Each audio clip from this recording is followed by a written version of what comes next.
Thank you, Betty. Welcome tonight. I want to thank the college for hosting us. I want to thank the foundations for organizing and the impetus to put this together. And most importantly, I want to thank all of you for participating tonight. There are a couple of city council people who are here who I'd like to introduce before we actually start the program. I see Dr. Craig Brown in the audience. Dr. Brown, Mike Daugherty, and the prettiest mayor pro tem in Galveston County, Carolyn Tarleton Shannon.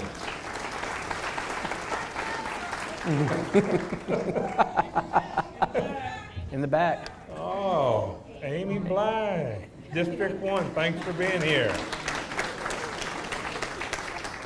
Y'all thought I forgot, I just saved the best for last.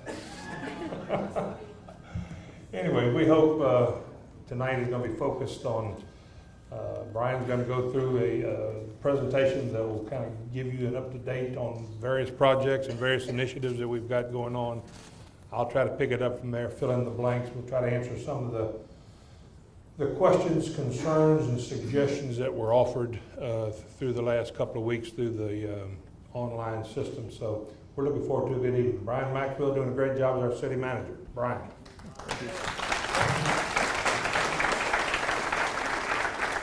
I'm going to stand up. I learned about 25 years ago, you set the mayor at a table with no food on and he gets downright grouchy, so I'm going to stand over here. I wanted to thank y'all for coming tonight. I really want to double thank the college for their support of this program and them letting us use this. Is this not a fabulous facility or what? Jerry, I want to start off with a little bit of video that's going on, some things going on here in Galveston. It's part of our My Galveston campaign, and we'll pick it up from there. Thanks, Jerry.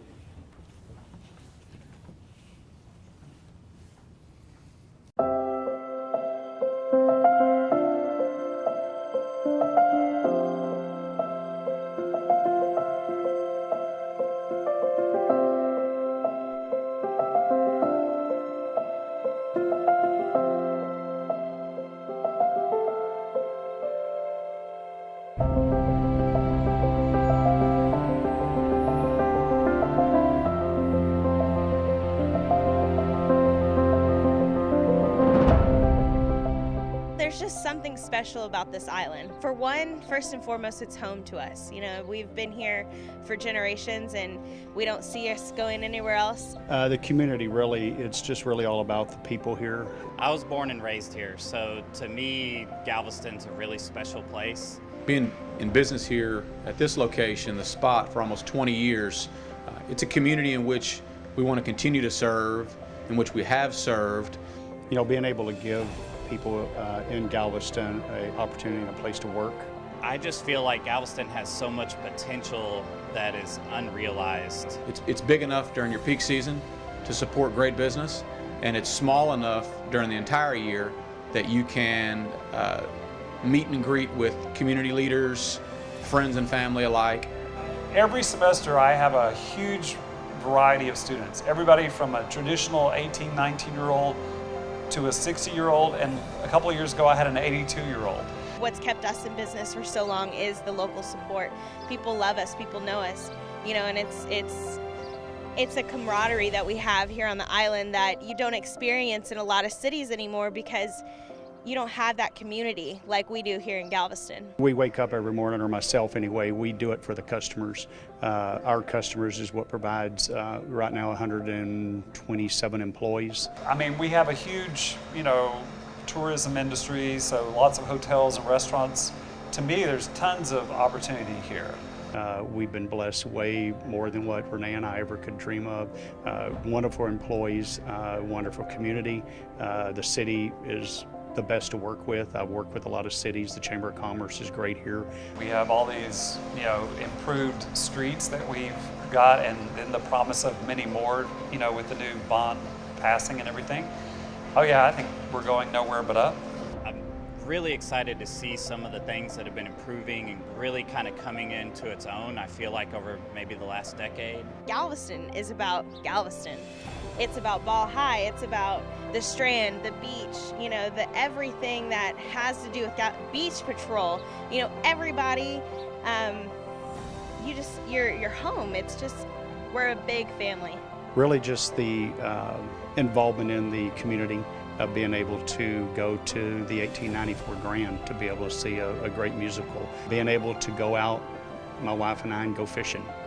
We are people that understand tourism, we understand the laid-back island lifestyle, we understand what it means to live here year-round. I don't know what it is.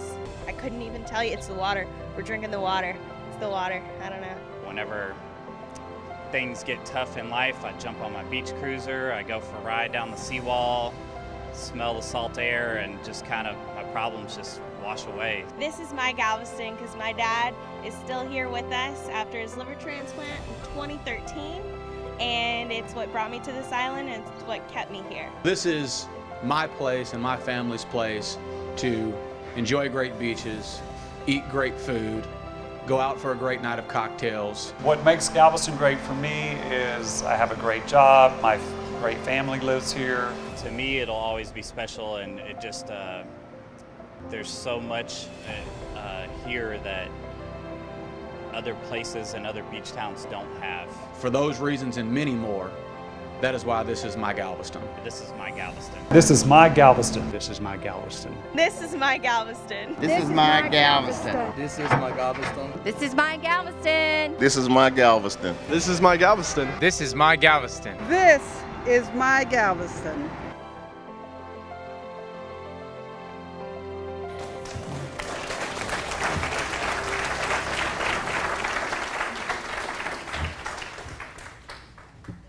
That's pretty awesome. That's the direct result of what my first item is. It's about our team at the city. We've hired a lot of new folks. I start off every year showing you some of the new team members we've got.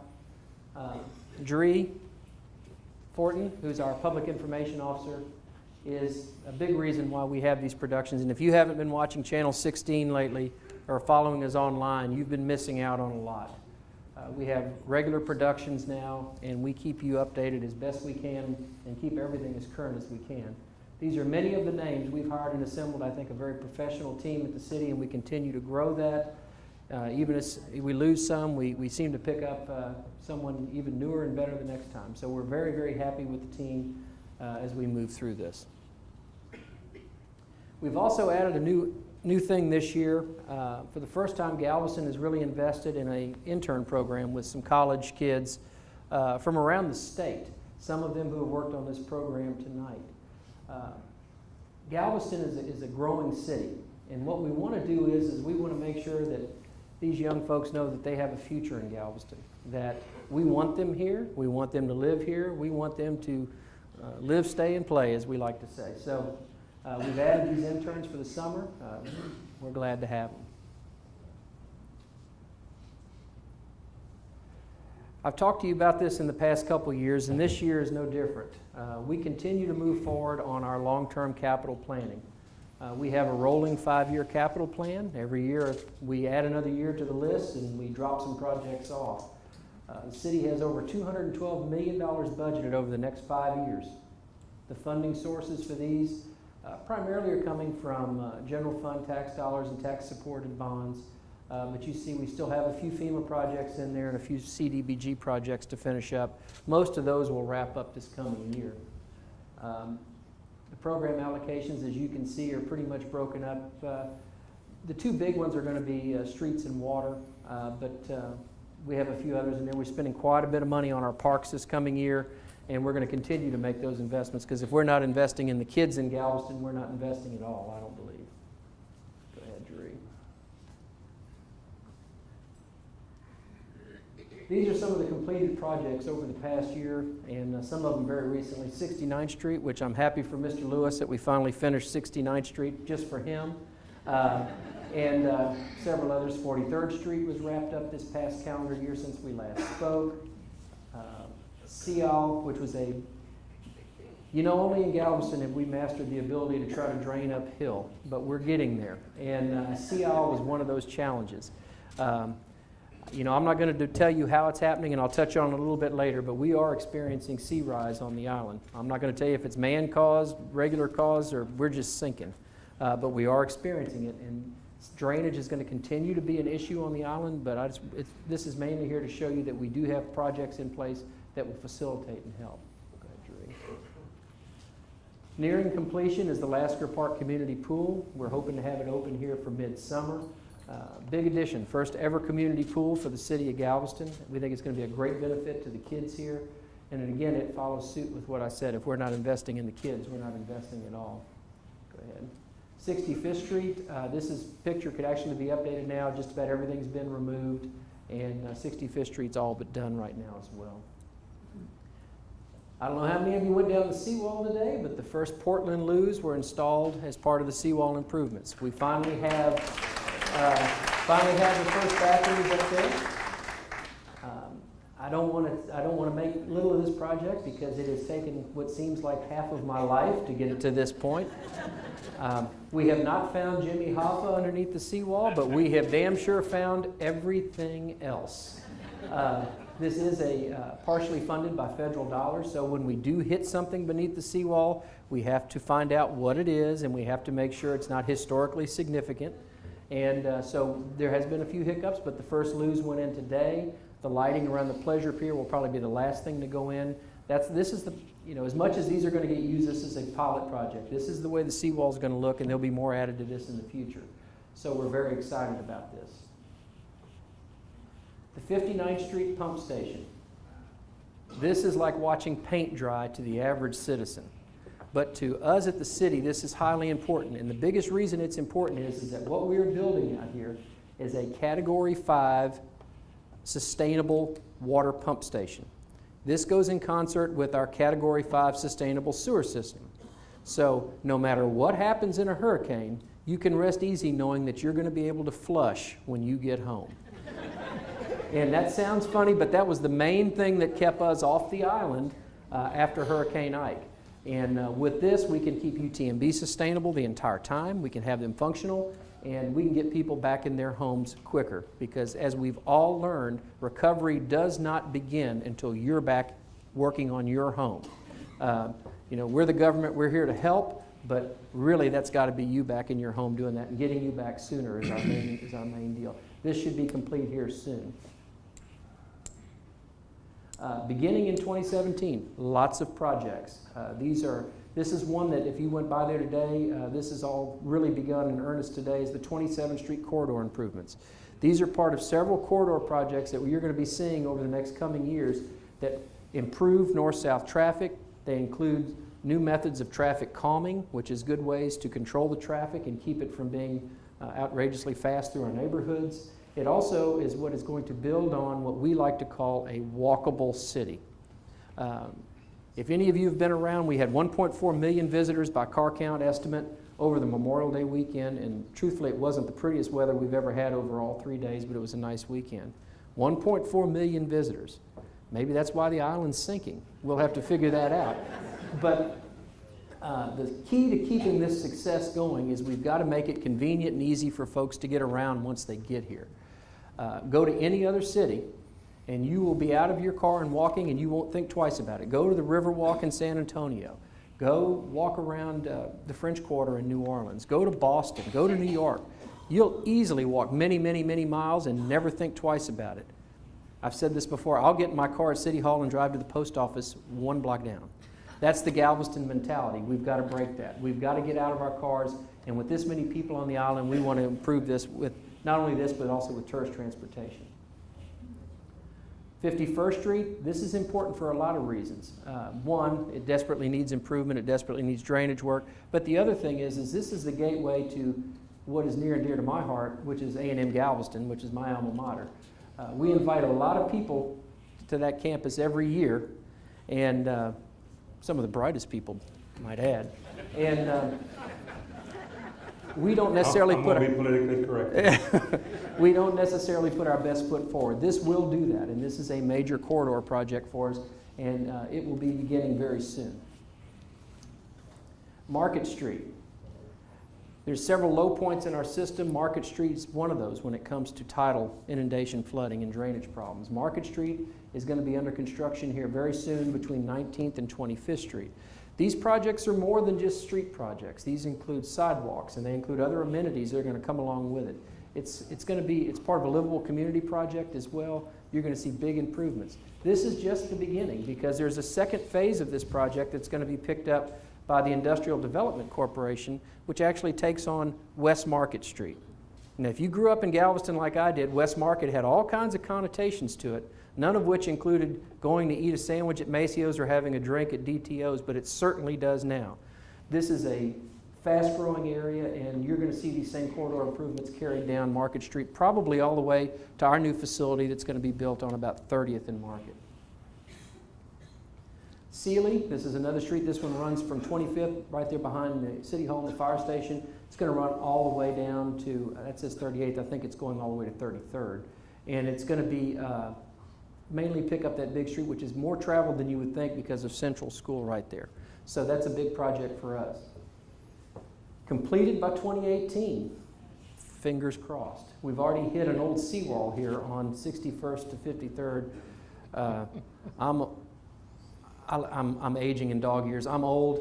My parents are here. It's my mother's 73rd birthday today. She should be able to tell you that where these things are. But we've hit more things underneath these streets. It's really becoming quite interesting what we find. So this one got slowed down right at the start, but we're up and running now. Fingers crossed it'll be finished in 2018 from 61st all the way to 53rd.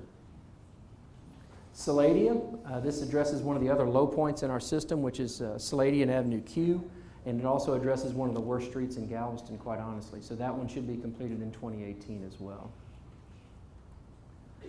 IDC projects, getting ready to start is the 53rd Street Little League Complex. This is important for many, many reasons. Again, it's an investment in our kids, it's an investment in our future, but even so, there's a silver lining even beyond that, in that this is really the city's first foray into sports tourism on the island. A big thing. Having kids, my daughter Megan's here, we've done soccer, we've done volleyball, and they're in such illustrious places as Deer Park and Texas City, which have nice facilities, but try finding something else to do in Deer Park or Texas City. Imagine if you had one of these soccer tournaments or a volleyball tournament in someplace other than Baytown, but in Galveston maybe, where you could actually spend the weekend with your family, stay in a nice hotel, have a good restaurant, go to the beach, go to Schlitterbahn, go to Moody Gardens, go have a drink up at the Spot. We have these things, and we think this is going to be a big plus for us in sports tourism. I mentioned the West Market improvements. On the list is Sand Hill Crane, which is our soccer complex on the west end. That'll be coming in future years. And the IDC is also funding 27th Street, and is partially funding the 45th Street project for the engineering cost. The balance of that's going to be funded by the bond funds, as we talked about during the bond election. Other major projects, the engineering is being finalized on the Travel Air Bridge. I've lived here all my life. Travel Air Bridge has never been a good bridge. It's going to be a good bridge. It's actually an important part of what we're doing, because not only does it give us access to that other end of the crash boat basin, but and I'll touch on it on the airport slide, but the federal government has released a bunch of land to us out there now that can be open for strong, what I think is ultimately going to be upper income housing out there, which is a great add to the tax base, good family homes. Fire station number 1 should be starting here pretty soon. That's going to be on the property behind City Hall. And the Public Works facility, which is a little bit further behind in design, as you can tell by the rendering, is going to be on the 30th and Market area, where right behind the Island Transit facility.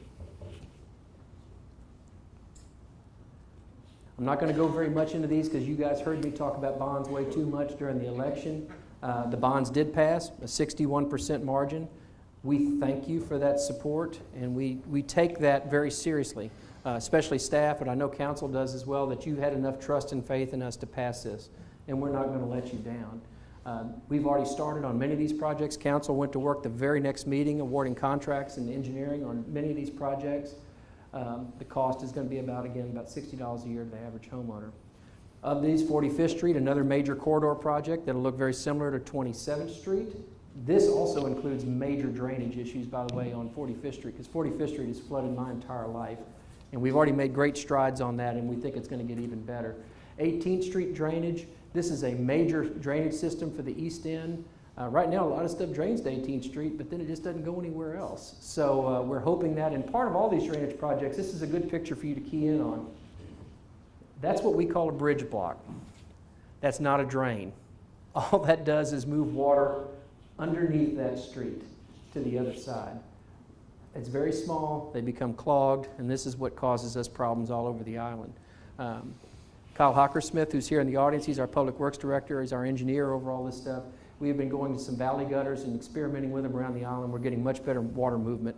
Mr. Cantini was the first, I'll call him a guinea pig because he did go to UT. He's the first one we did this for, and I think it's working fairly well for him, and we're looking forward to getting these done all around the city. 25th Street, 29th Street, 37th Street, and I'm just going to run through these very fast because they're all in the bond information that we put out, and they'll be able to be tracked online, and we have a bond tracker on our website. Go ahead, Drew. And then literally miles and miles and miles of repaving across the city, what we call mill and overlay, which is not necessarily full-depth reclamation where we're digging up the pipes and doing all the underground work, but just a ton of paving work improving our streets, about $8.5 million worth of that. These are the first on the list. Council got busy with these right after the meeting. 73rd Street from Herds to N.5. 45th Street from Broadway to Seawall and engineering. Projects being put out for bid. 26th Street, 29th Street, 33rd Street, 26th Street, Avenue L from 62nd to 63rd Street. And these are probably not even 1/10 of what we've got coming.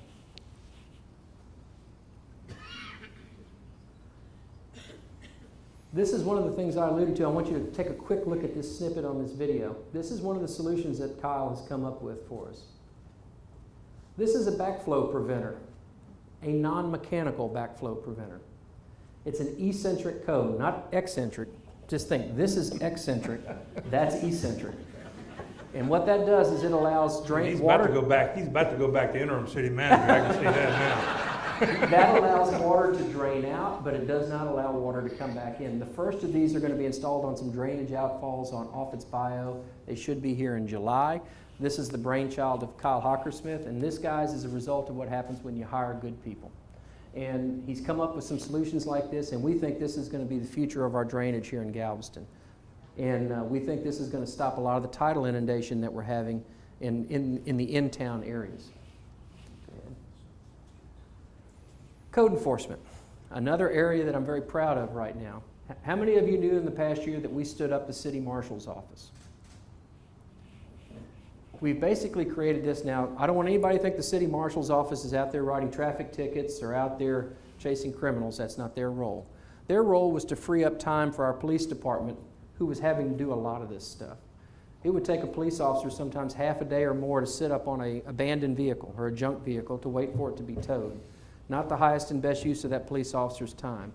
They really need to be out doing the things that they were hired to do and the things that they want to do. But just an example of what happens when you tie this to a law enforcement agency, or an agency that has some law enforcement, look at the increases in resolved cases from 2016 to 2017 already. The ladies at municipal court are probably not loving the marshal's office right now, but we have really stepped up our game on code enforcement, and we're going to continue to step up our game. Code enforcement is one of those things. It's great until it happens to you. So we also get those calls as well. We're willing to work with anybody that's got issues, but just let it be known that the status quo is no longer going to be acceptable in Galveston. And be warned that we are going to be out there and we're going to be enforcing codes every chance we get. And if we've missed it, call us. Let us know. The marshal will respond with his team. His team is the fire marshal, it's the building department, it's the planning department, it's the code enforcement officers. And they'll show up out there and they take care of it. And we've already condemned and shut down several structures, and we're going to keep moving through, and you can see the numbers speak for themselves. We're going to continue to work on traffic flow. What you see in the bottom picture is our new traffic control system. Also, the brainchild of Kyle Hockersmith. Have y'all seen a trend here with Kyle? We can now pretty much centrally control, or we will be able to centrally control all the traffic signals from one location on the island. Obviously very beneficial on big weekends if we got to get people out of here, but also very important just during rush hour where they can control the lights and time them as we go. We're going to continue to improve on this system. We've been working with TxDOT on some new signals on Broadway. We're going to continue to be improving signals all over the island. You've probably seen us out replacing most of the signal heads on Broadway. We've been working on the seawall. I think it's a, correct me if I'm wrong, called the Synchro Green system. Really cool sounding name for what traffic signalization and synchronization is. So if the signals in your area are not synchronized yet, sit tight, they will be. and we're working through this system right now. The airport. I touched on this. A lot going on at our airport right now. Another example of what happens when you hire good people. Mike Shahan, I don't know if Mike's here tonight or not, is our airport director. We snagged him away from northern Texas to come down and manage our airport. Doing a fabulous job. We're growing our tenants out there, and he's also done something that we haven't been able to accomplish up to this point, which was get a bunch of unused land released back to the city for development. This is land that's not on the airport proper. It's actually across a canal over on the other side of the golf course. And we feel the future for that land is really bright for good, strong residential development. And that will be a boon to the city. It'll be a boon to our residents. It's that what we've always called middle income or upper income housing that everybody wants, the people with 2.2 kids, a minivan, and 3 trees, and a big shaggy dog. Well, that's what's going to be going out there, we hope. And we think that's the future, and we thank Mike Shahan for getting that done. We continue, as I mentioned, with Jeree, taking over things, and I hope you've noticed the information that the city pushes out. Sometimes I worry it's almost too much, but I'd rather you get comfortable with it being too much than it not being enough. We do the waves of information once a week. We do the Island Times. We do Channel 16 GTV. We have continued presence on social media. Some other things we've added, we do an employee spotlight every month to give you a little insight into a certain employee or their division and what they do for you, so you get a better understanding of how our city works. Just a few closing remarks, and then I'm going to turn it over to the mayor. Just a few things that didn't make the program. There's been a lot of buzz lately about crime in the community. There's been a lot of buzz about not having enough policemen. I just wanted to touch on that and let you know that that's not going unnoticed by us. We are working on it. We've got a lot of issues on that side of the table. We continue to struggle with pension issues. Unfortunately, as it comes to pensions, as the legislature found out this past session, and will probably find out during their special session, the solution's easy, it's money. And so we're going to continue to work on that. We lost about, about 37 officers after Hurricane Ike. We've put about 19 of those back on the street as of this year. We're going to continue to add officers as we go along. We're standing up new programs. So we're going to continue to add officers. The officers themselves brought forward the 12-hour shifts to increase the presence on the island of officers. So they're working with us on that. We're trying really hard. The pension's always going to be an issue, and I want that to stay in everybody's mind. We have a solution for the civilian plan, which is the majority of our city employees. Will be implementing that this year. These are all old defined benefit plans. The police pension right now has an amortization period of 48.7 years. It should be less than 30. So that cost to us is about $29 million in unfunded liability. And really, there's a whole lot of ways you can say what went wrong with that pension, but these two numbers are going to tell the tale, and I'm going to move on. There's currently 145 active participants actually contributing in the police pension plan. That's a small number. There are approximately 144 active retirees drawing benefits on that same plan. Sounds a lot like Social Security, doesn't it? So you see what we're dealing with. We're going to continue to work through that, but I just wanted to make sure nobody left here today thinking that crime issues are falling on deaf ears, because we're definitely moving forward with that, and we'll be seeing solutions to that really soon. Kind of a victim of our own success in that respect. When you have a million plus visitors showing up every weekend, sometimes they're not all the visitors you want.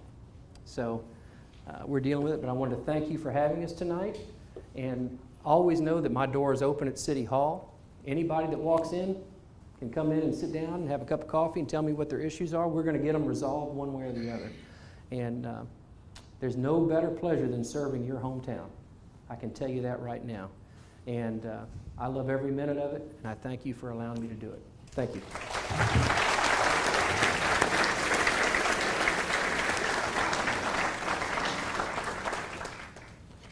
Thanks, Brian. This is our third time doing this, and I'm here to tell you tonight that Galveston is moving in a positive direction. We are moving the direction we need to go. sure there's more work to be done, but we're real proud of the progress we've made. And how many of you go online and see the city manager's report? Is that online? Well, that'll give you more detail and your head will swim. It's a real good document to really keep track of all these different things that you may hear us talk about or what you may read in the paper. You know, my time as mayor is limited. It's the old sands of the hourglass are ticking away on us. So for whatever time I have remaining, I can assure you we're going to stay focused. You know, when you have these jobs, there's as you just heard a 20-minute presentation. I mean, your head could be on a swivel all the time. There's something new that comes up all the time that could distract you or keep you away from being focused on what you're going to be doing. And I can assure you that we will stay focused on the mission at hand. We're going to stress higher expectations.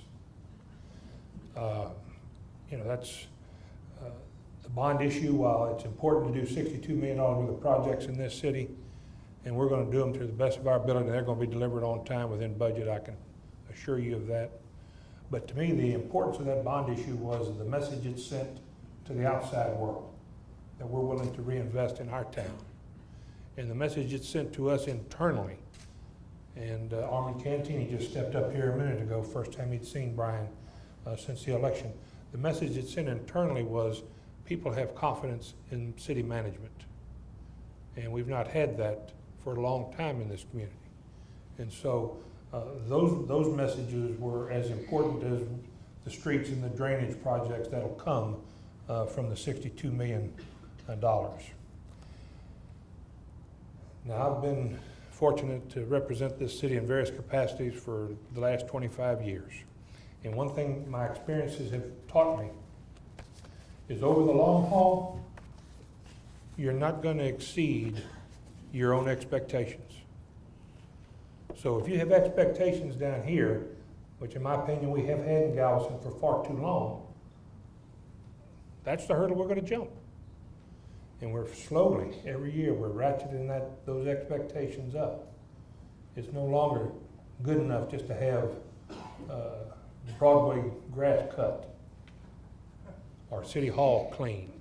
We're beginning to ratchet up those expectations, and we need to continue to do that, because I can assure you we're not going to exceed them if we don't set them out there. I'm going to shake, rattle, and roll on a few topics. I'm not going to get specifics. My wife's over there already telling me to do this. I speak to Rotaries, Kiwanis, different groups, and you know I'm happy to meet with anybody one-on-one or in a group session to give you all the specifics, all the detail that you want. Tonight what I want to do is just kind of give you some highlights of some directions that we're going to be moving, if I have any influence on the system. From an economic development perspective, there are 4 things we're going to try to do in my remaining time as mayor. We're going to work with the park board to move toward a higher value tourist. What does that mean? We had 7 million people here last year.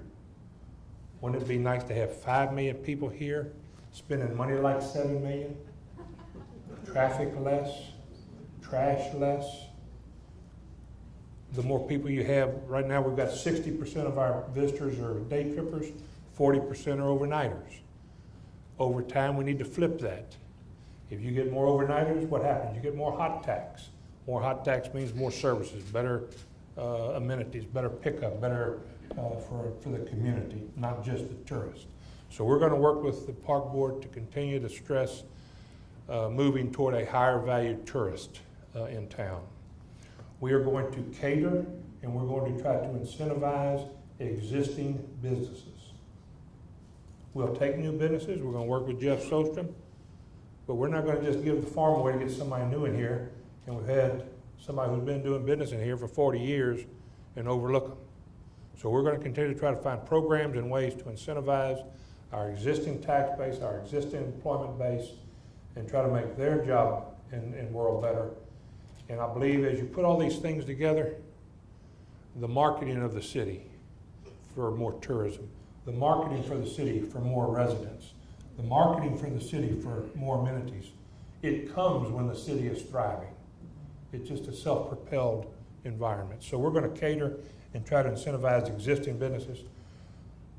The third thing we're going to do on the economic development front, we're going to get a master plan for our Port of Galveston. It is truly the one diamond in the rough. The tourism, through their efforts over the last years, have really done a great job. Our port's doing a good job. It can do better. There's a lot of opportunities there. Our geography, Mother Nature has blessed us. There's a lot of opportunities for good paying jobs in that maritime segment.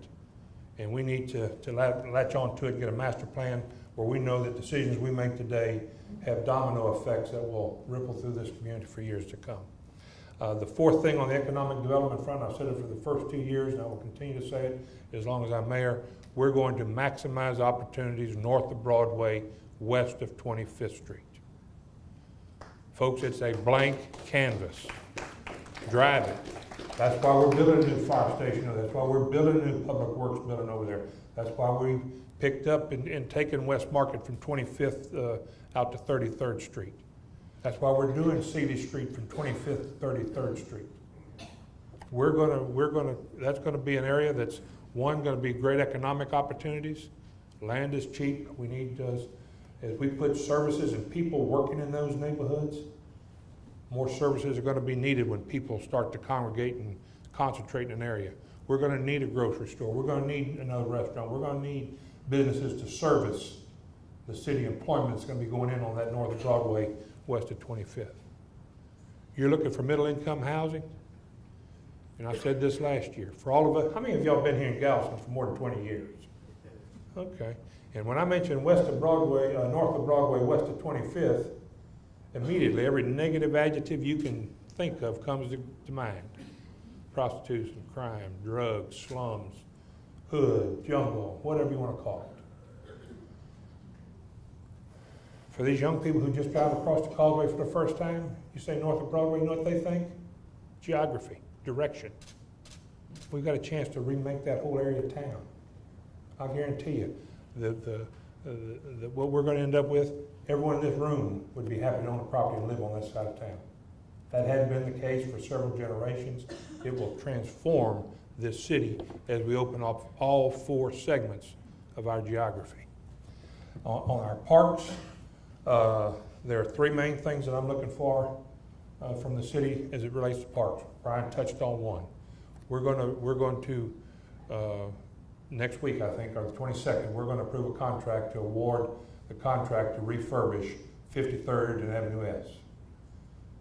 We've had two Little League fields there for years, volunteers, and we patched it together as best we can. A year from now, you won't even recognize it, folks. You're going to have, heaven forbid, even Jeff Sosterman, I might get out there and jog around from 53rd to 57th on the. That's a tourist attraction. We're going to have a jogging trail all around that complex. We're going to have 3 ball fields with a kind of a center complex with restrooms and concession stands and amenities, not only for the kids playing ball, but if they got a little brother or sister want to go play in the splash pad and do things where mom and dad can keep an eye on them while one's watching the ball game, one's watching the other. We're going to have, it's close right next to the school, so the school, we've been working with GISD, they can use the facilities. Moody Methodist Church has after school, preschool, all kind of programs over there. Their kids will be able to enjoy those amenities.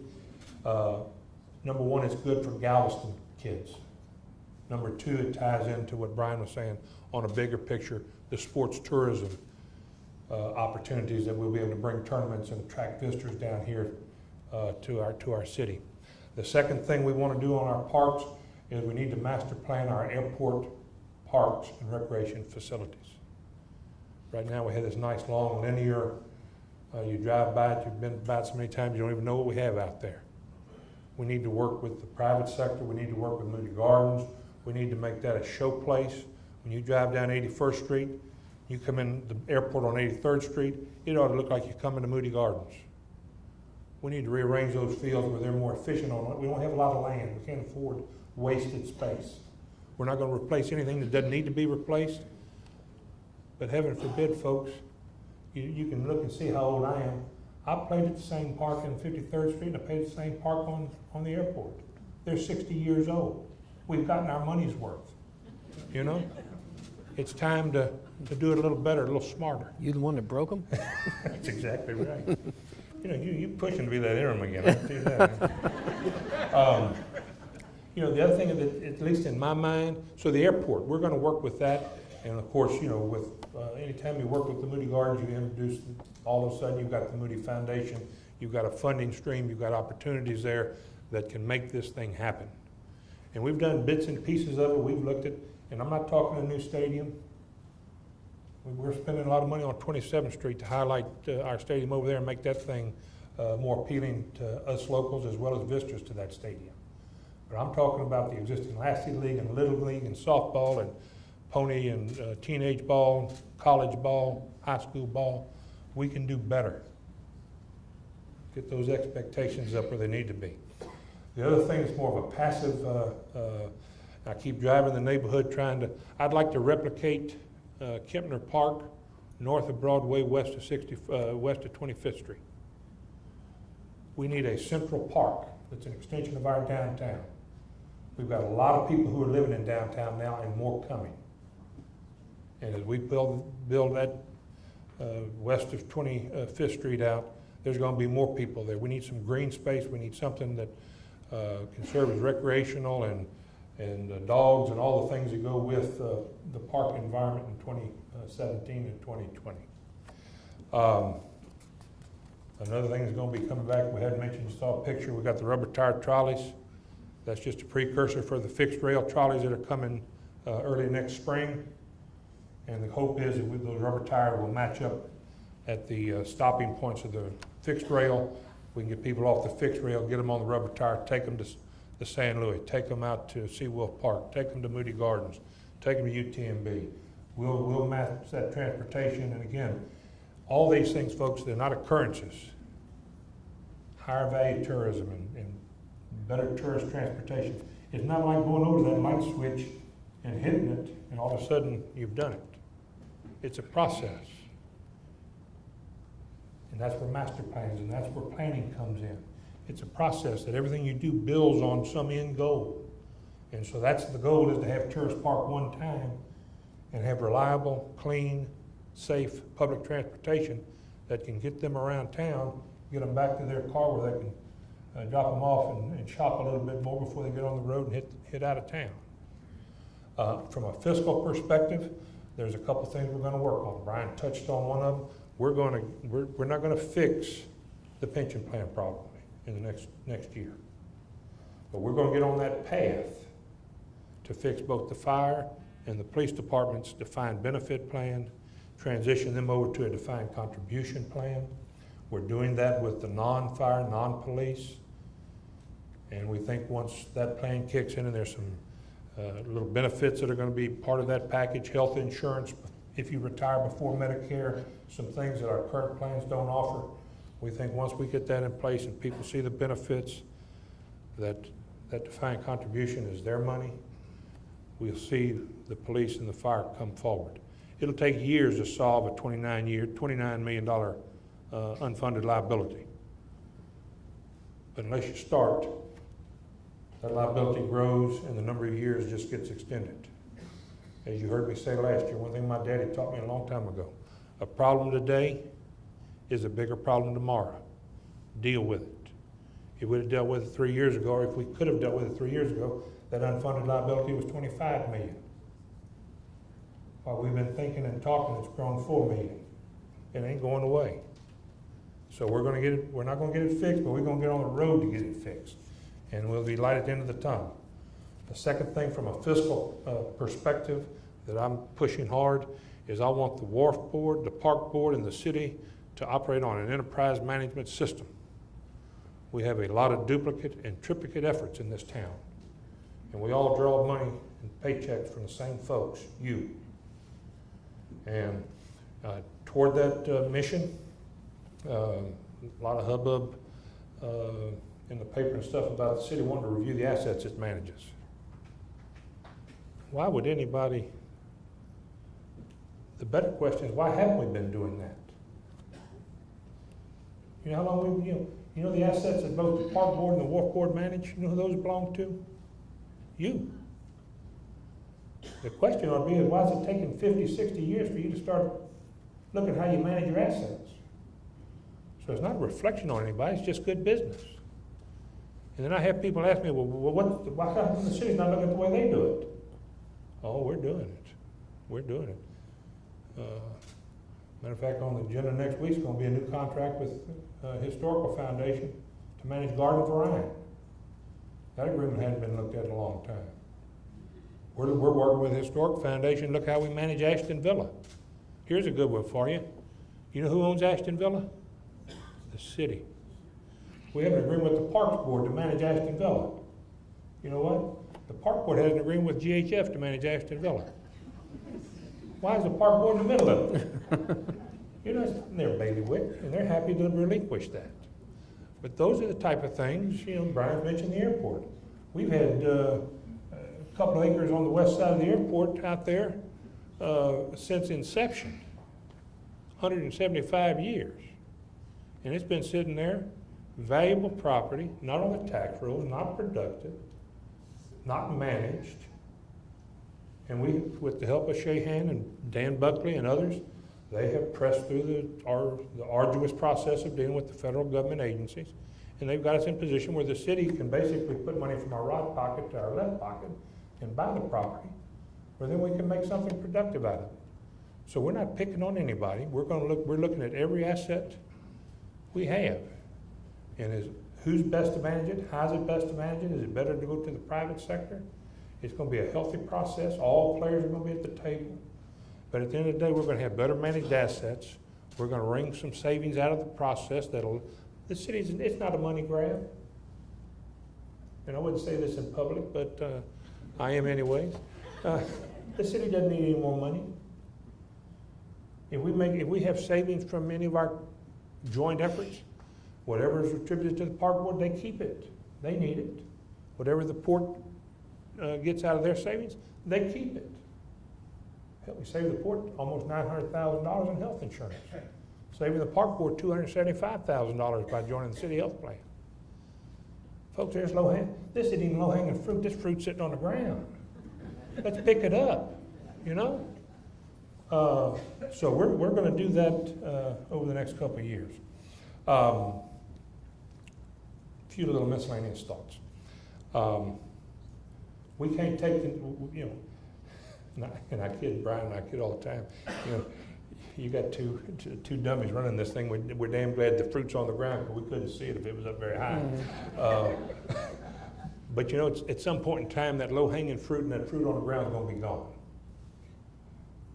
And if we really want to be able to take it to the next level, if we really want to maximize the potential of Galveston,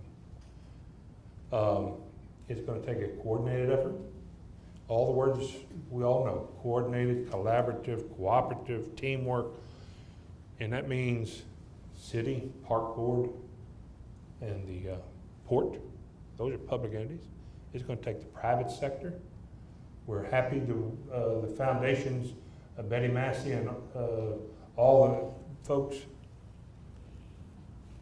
We are the envy of many communities. Many communities would like to have one foundation in their town who could contribute to their community funds, so to speak, and their civic needs. We have dozens. I was in a meeting with them last week. They just got back from a trip from Detroit.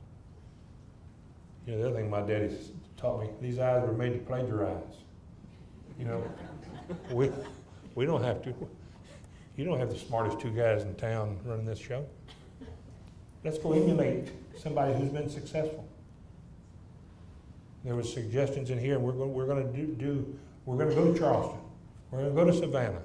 We're going to go to places that we think we want to be like and see if that's really what we want to do. And we're going to cherry pick what we think is good over there and how they do it. And we're going to see if it works here.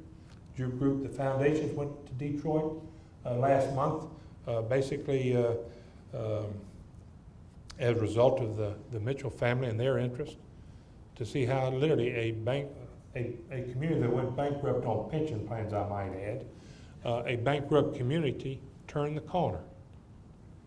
And you know, Detroit's like this, Galveston's like this. The proportions are different, but the concepts are the same. And so we're gonna be working together with them. They're probably ahead of the public arena. They are finally coming together, and instead of 14 or 15 foundations doing a shotgun approach all over the board with their philanthropy, they are now coming together to look how they can coordinate that. How can the monies that each of them give be done in a fashion that complements what the other's doing and really stretch that dollar and the results out there. And so we're going to piggyback that concept. It's hard to believe that our comprehensive plan, a lot of the questions that came in, a lot of the comments that came in were vision for Galveston. Well, folks, the vision really gets set during the comprehensive plan part of the program. We do that every 10 years. It was probably longer than 10 years from the last one. We got it approved by council in 2011.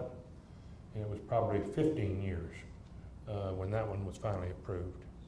We need to do it more often. Assumptions change. The world changes much quicker than every 10 years. And so we got to stay up with it. And we're working on that Vision 2020.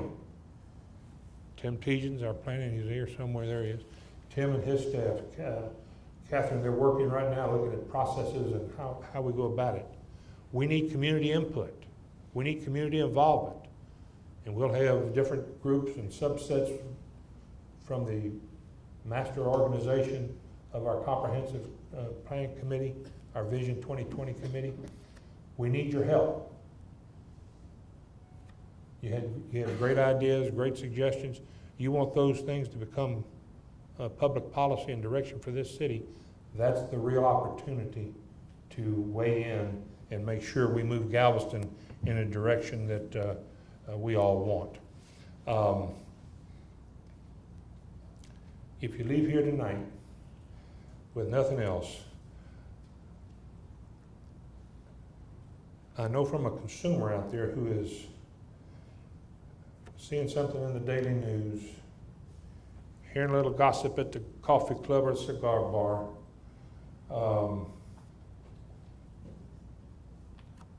somebody maybe on Facebook or Twitter or some other social media that I'm not real good at. Know this, these are not random things we're doing at the city. Brian's, as he mentioned several times, and the best thing that has happened in my tenure as mayor is hiring Brian Maxwell, without a question. And not because Brian's a nice guy and he's got a good sense of humor and he knows people and been here, but Brian, which is not typical of a lot of management positions, Brian has surrounded himself and continues to try to pull in people with great talent. Who he mentioned Kyle Hockersmith. He could have mentioned Tim Tegens and Catherine Gorman and Dan Buckley. They're all. Every time we have an opportunity to upgrade positions, we do it. And we need to, while the getting's good, we got to ride these horses hard, because they're not going to be here forever. And so we need to harness what we're doing. Part of the reason to ask, I was at a political forum one time when I was running for county judge, and one of the candidates stood up and said, "I'm tired of questions, I want answers." And so that was part of the twist behind asking you, what would you do if you were mayor? And the suggestions were outstanding. I thought I'd get a bunch of, time the lights on Broadway better. It was not like that. I mean, you can go through and look at these are well thought out ideas, many of which we're doing. And that's what I want you to leave here tonight. We're not doing random acts, folks. All these things are piecing together into a fabric that comes together as part of our plan. And we don't execute it all the ways perfect, and we don't get to sequence it just like we'd like, because the real world doesn't let you do that. But we are working on a number of fronts. Your suggestions here, which we'll have a little opportunity to go through some of them. Somebody said, how about landscaping 61st Street? Well, 61st Street's getting ready to be landscaped by TxDOT starting next month. You know, one of the things that we haven't done, we said in the comprehensive plan that Brian and I have had some preliminary conversations on is conservation, public lands. You know, that's why I want to go buy some property north of Broadway, west of 25th now, why it's cheap, where we can begin to put some green space over there. I thank the good Lord that they did Kempner Park that way. Y'all been to Kempner Park lately? Beautiful. I was at a neighborhood meeting with Dr. Brown's group last neighborhood night out in October. Beautiful. That's why we're trying to open it up to public Steel Stadium, Kerrville Stadium for our guests. So a lot of good things. I enjoy working with City Council. You got a great council. I mean, the ones who are here, and Carolyn's and Siri's not able to be here, and Frank Macio's working tonight on the ship. I watch them in action. They all have their districts in number one priority, but better than that, they have the city as a whole as a priority. It's real easy to get trapped into their district and only worry about what happens in that district, even though what happens may not be best for the bigger picture. And they're willing to work and listen, and they have been excellent to work with. They have, as best I can tell, honored the city charter. They work through the city manager. They're not out there directing departments like we've had in years past. Is it perfect? No. Is it good and getting better? Yes. And so we'll continue to work in that direction. Maureen, you got some questions for us? Anyway, we appreciate your being here tonight.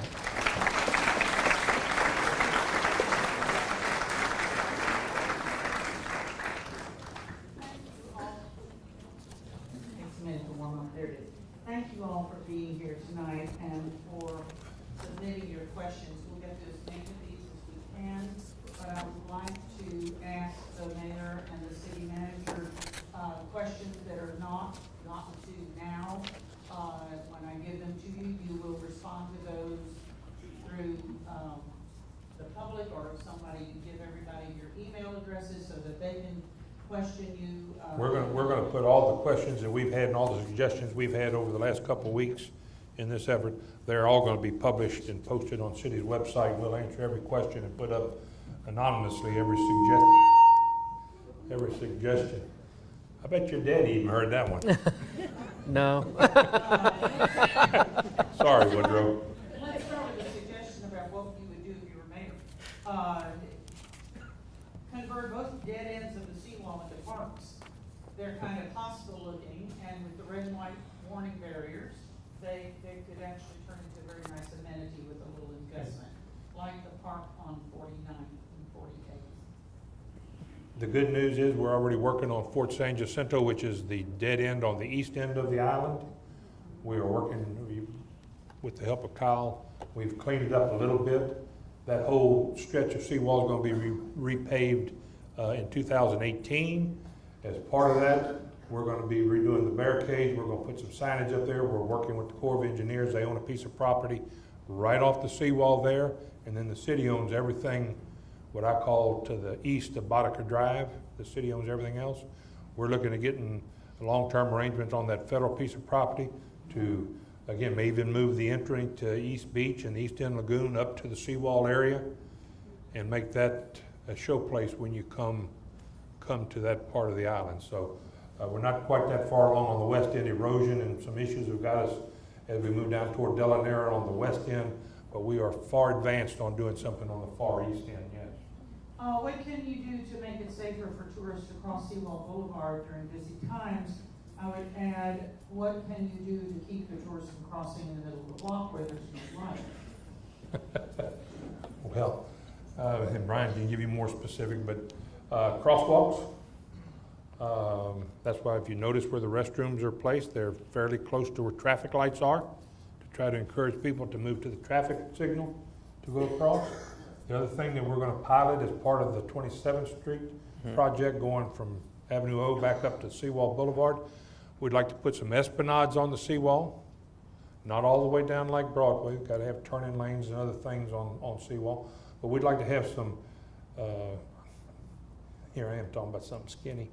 Skinny esplanades, more like 61st Street, where people who are moving across the street can come to a rest stop right there in the middle, stand on the esplanade, be a little safer, and then go across as traffic will allow.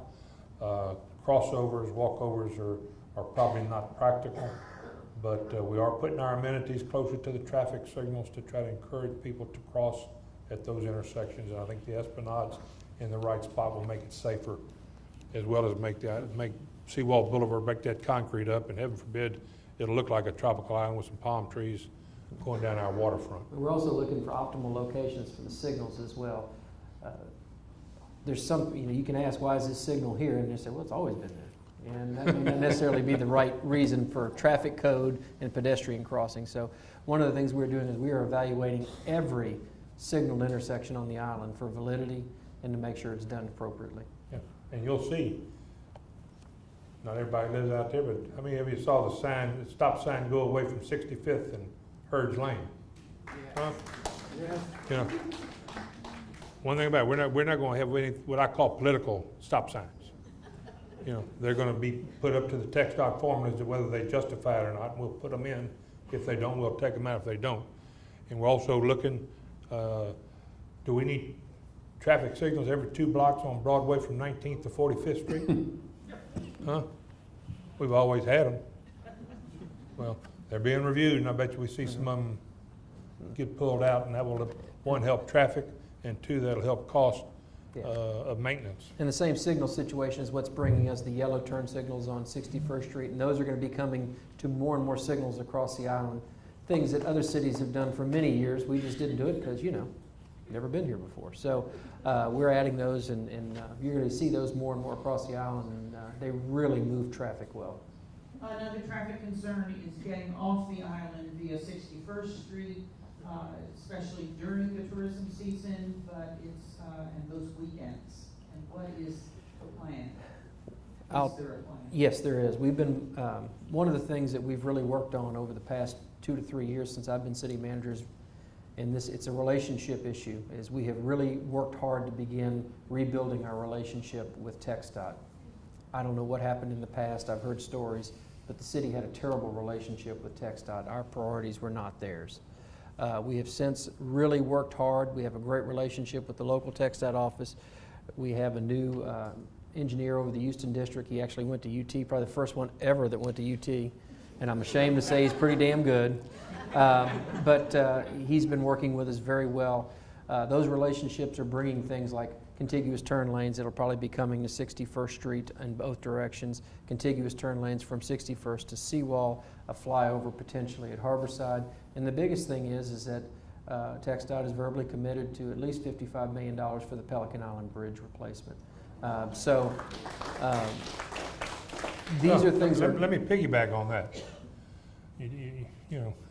It's nice to say we've got a better relationship, but if they don't put up money and they don't do things, it's nice to say you like them, but if you don't get the results, sometimes you wonder. When we started talking with TxDOT, it's not just the city, but the county, when we started talking with TxDOT, their attitude was, it's not our bridge, it's a navigation district bridge. We're going to put up some repair money, but it's not our deal.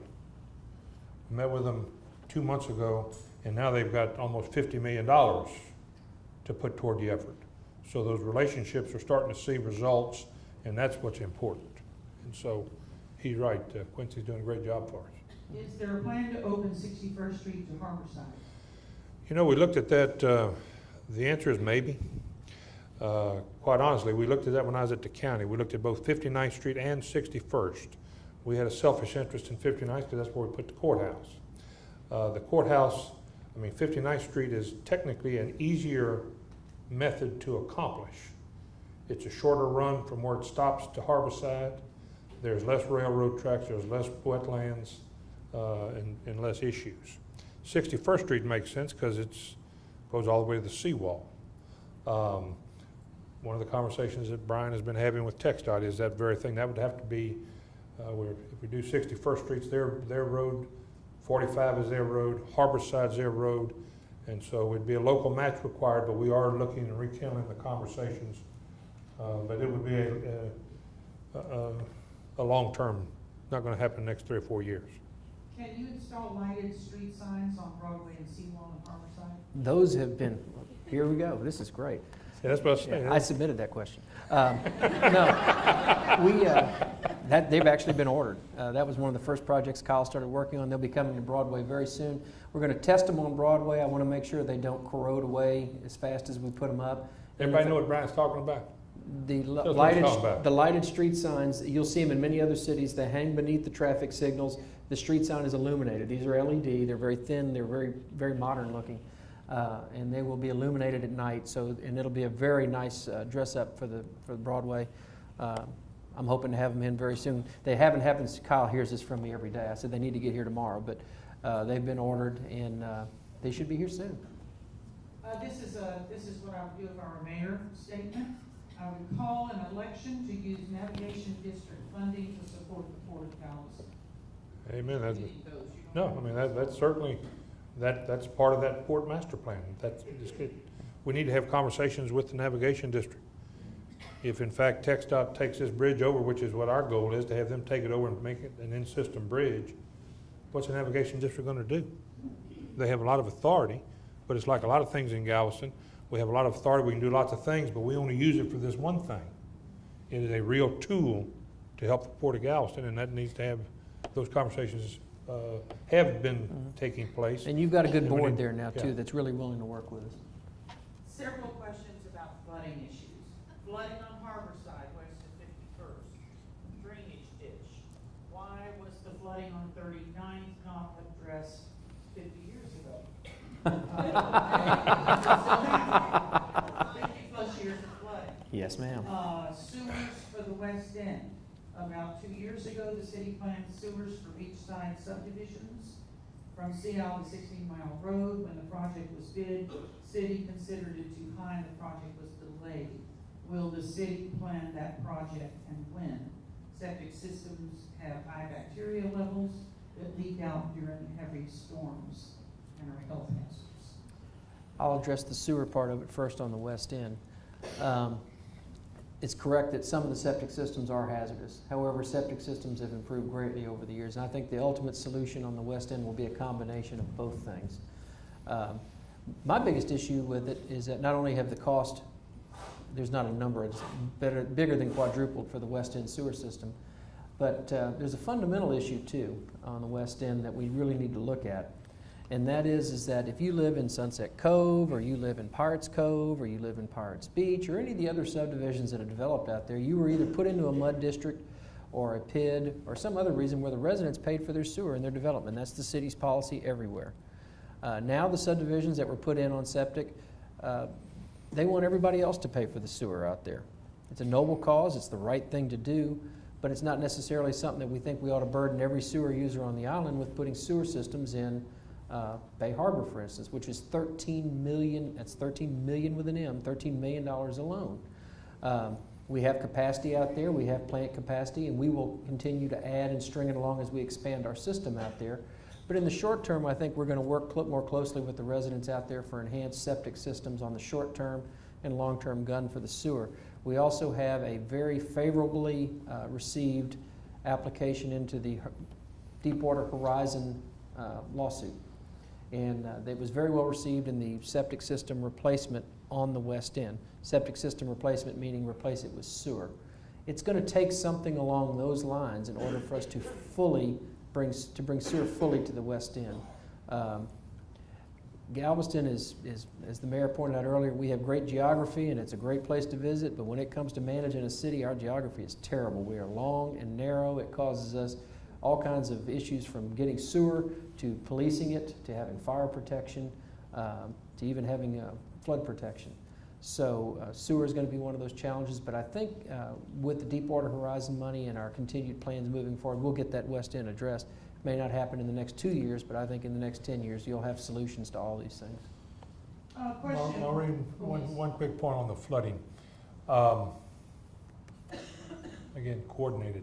TxDOT's going to repave Broadway from 6th Street to 59th Street early next year, 2018.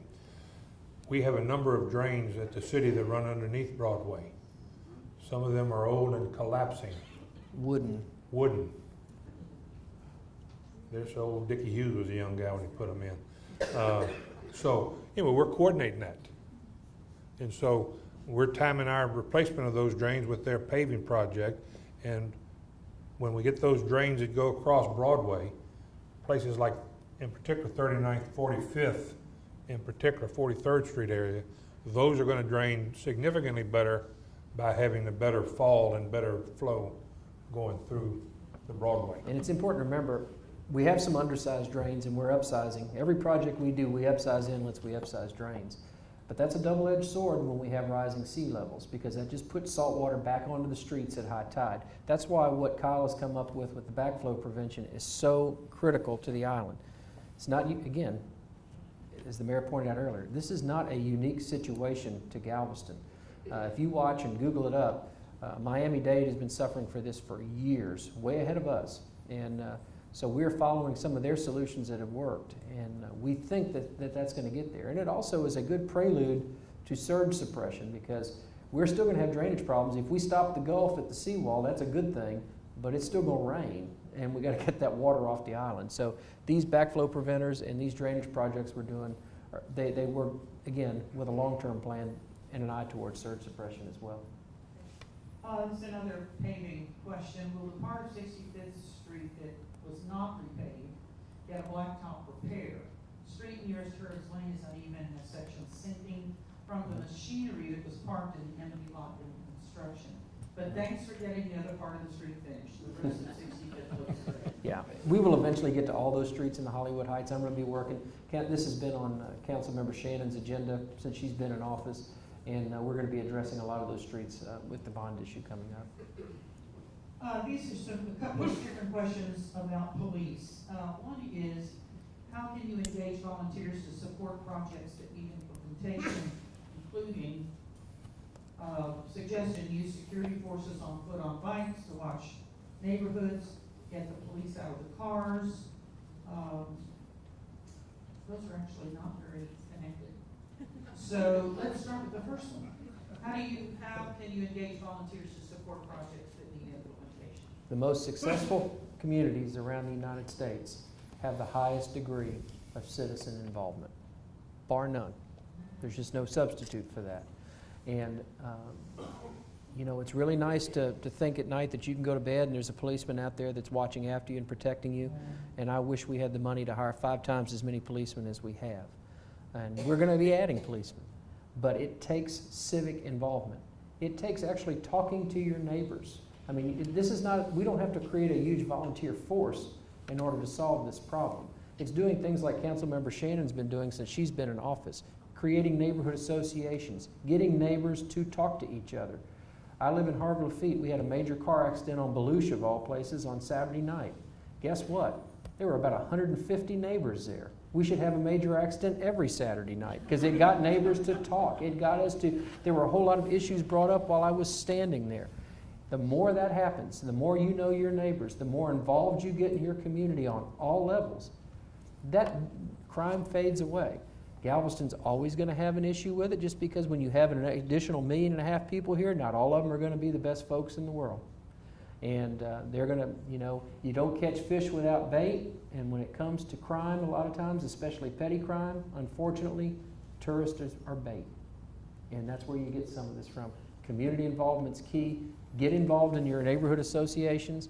Get involved, know your neighbors, know their routines, and do not ever disengage from that. That's the most critical thing you can do, and that's what's going to make Galveston great as we move forward. Maureen, one of the things that came through early on was a suggestion that someone had given me when I first ran for office, and quite honestly, I'd forgotten about it until I read their suggestion again, and we've already reached out to Plano to talk about, and if they were mayor, they'd start an office of volunteer service for the city of Galveston, much like the program at Plano. So again, we're not going to try to start from scratch. If Plano's doing it right, we're going to take it and emulate what they do and customize it to fit us. So again, we're already on that as far as coordinating our volunteer efforts. This question is, what is the challenge in supporting competitive pay for our police? What is the challenge? Well, the challenge is always money. There's a sweet spot for what that is. And we certainly want our policemen to be fairly compensated. We certainly want them to be professional, and we want them to be the best community police force that you can have. And that's a critical word there, community policing, because it comes back to what I just said. You have to know your community, your neighborhood. Until we have enough critical mass of police officers to really get out there and effectively do that, it's a challenge for us. While pay is always a challenge, I think the bigger challenge faced, because our police, right now, we're in the middle of a 3-year contract with a 10+% pay raise for the police officers involved in that. We're probably going to be bringing the council here in the next couple weeks, or next week, another increase for their pension, just to keep it above water. Money is always going to be the issue, and there's always a lot of priorities in the law enforcement area.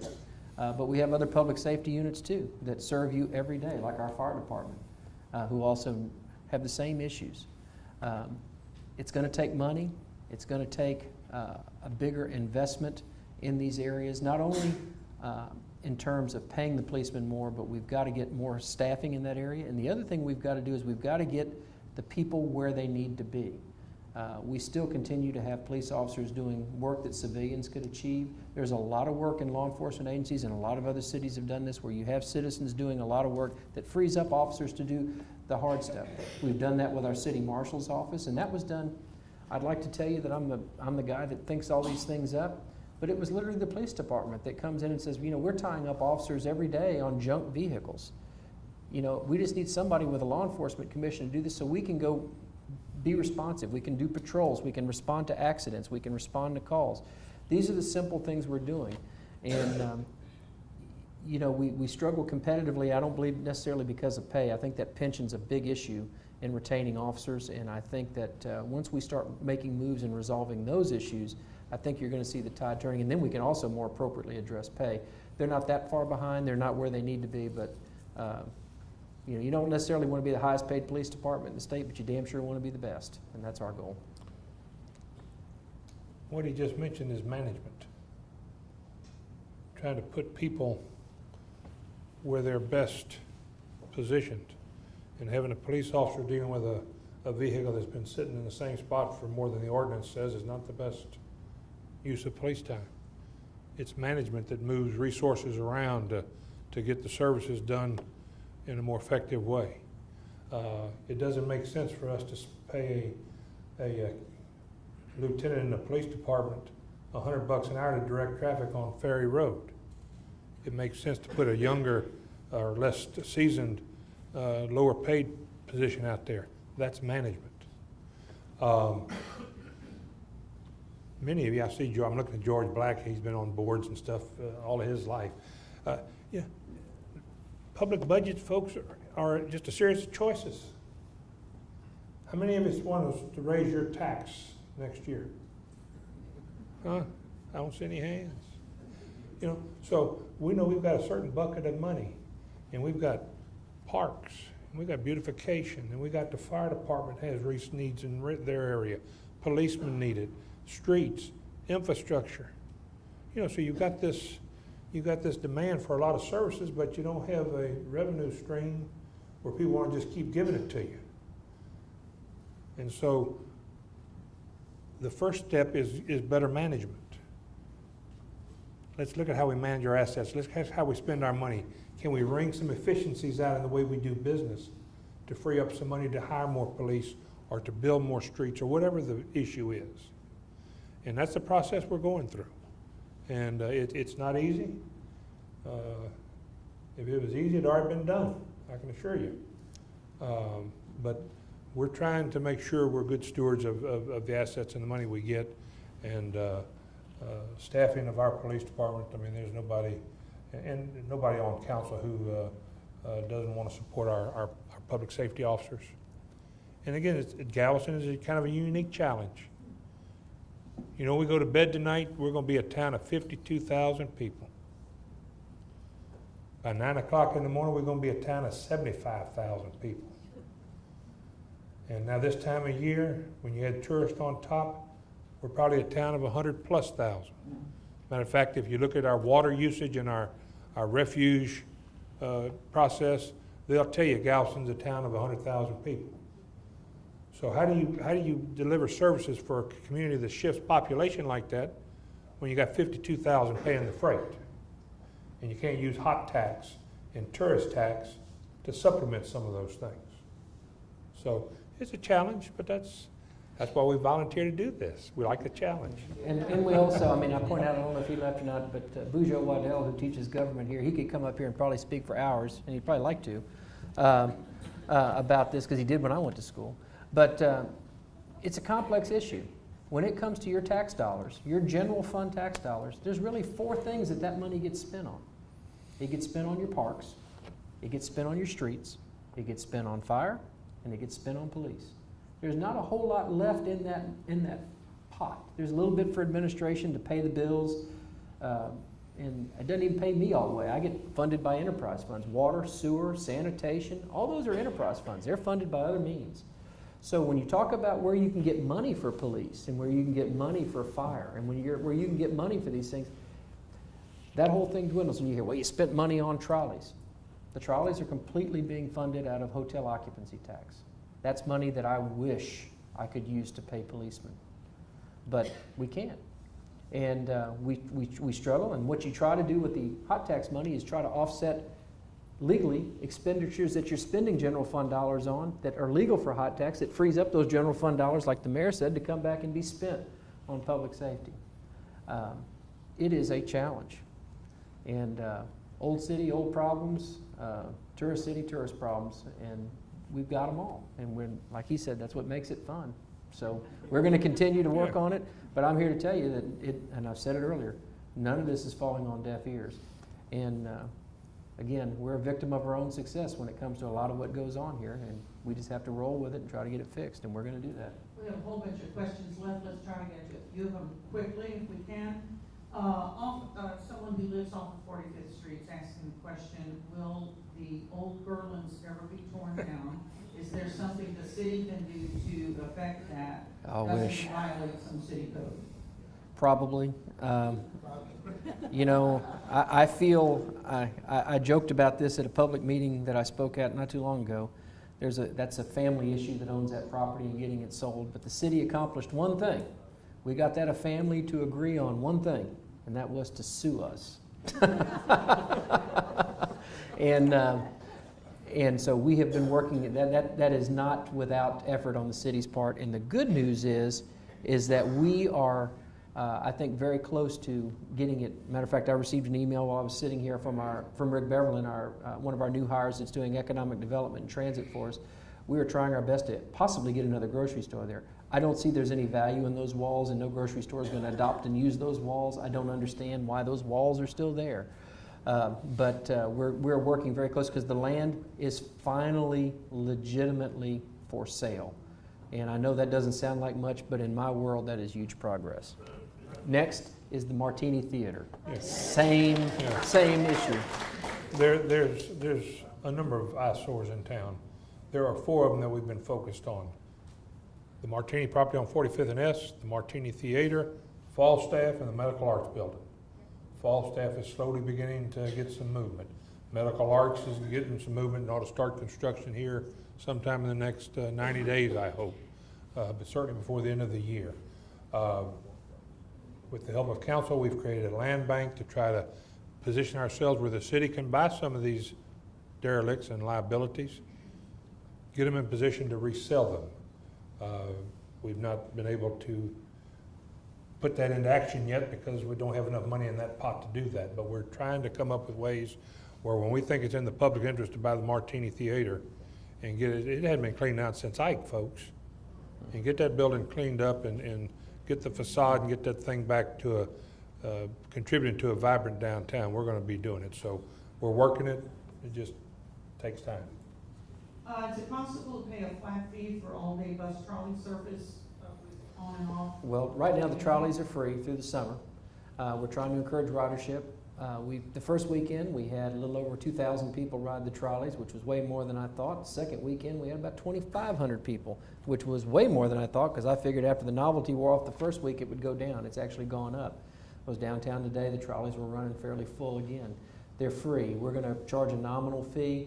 Whether we do it pass or not, that's actually a really good idea. And I'd like to market it through the hotels, because I think that's our goal, is to get, we want people to get here and park their cars and leave them and get on these trolleys and use them to get where they need to be. For those of us that live here that need to get up and down these streets, that would be a huge plus.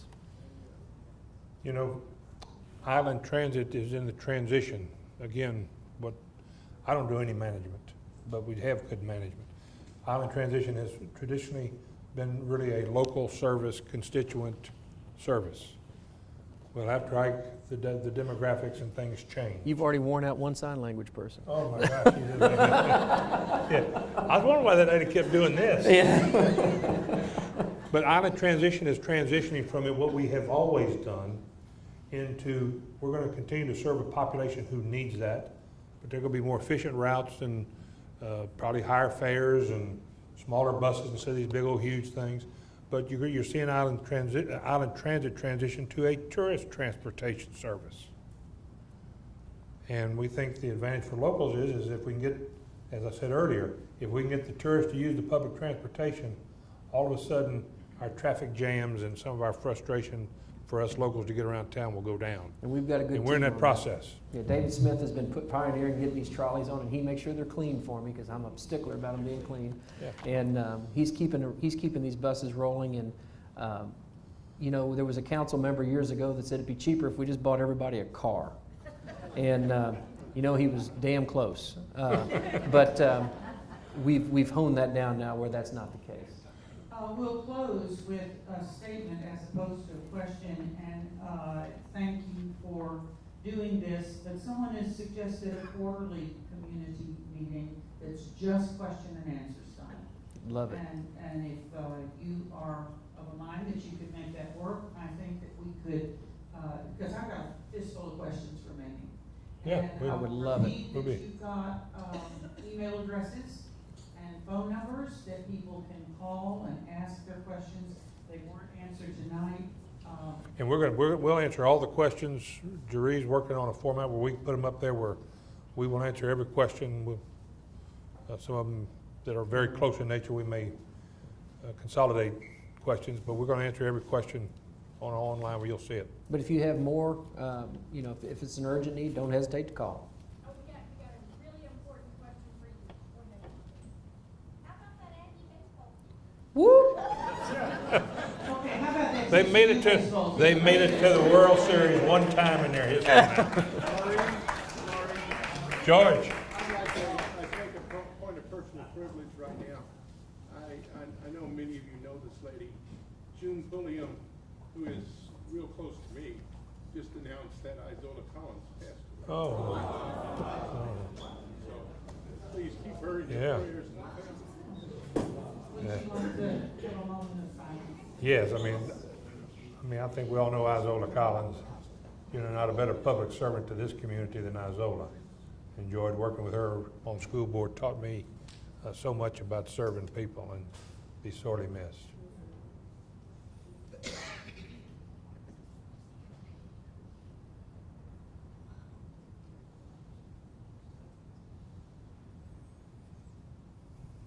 Amen.